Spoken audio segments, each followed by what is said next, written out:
જો આસુ તને ખબર છે કે સીમા પ્રભુજી હતા ને, એટલે વલ્લભકી એને શ્રી વલ્લભ હતા ને, એને ગાય બહુ જ વાલી હતી.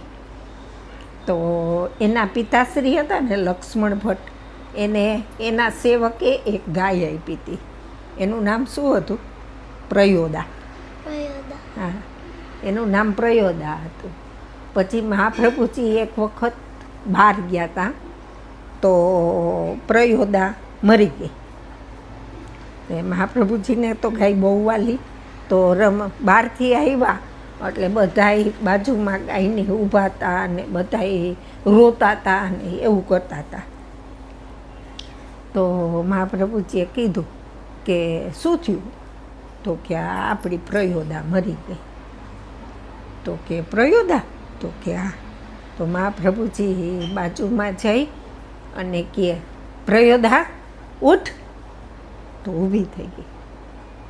મહાપ્રભુજી કીધું ને તો ઊભી થઈ ગઈ. મરી જ ગઈ હતી તોય ઊભી થઈ ગઈ. તો મહાપ્રભુજીના વચનથી. જય શ્રી કૃષ્ણ.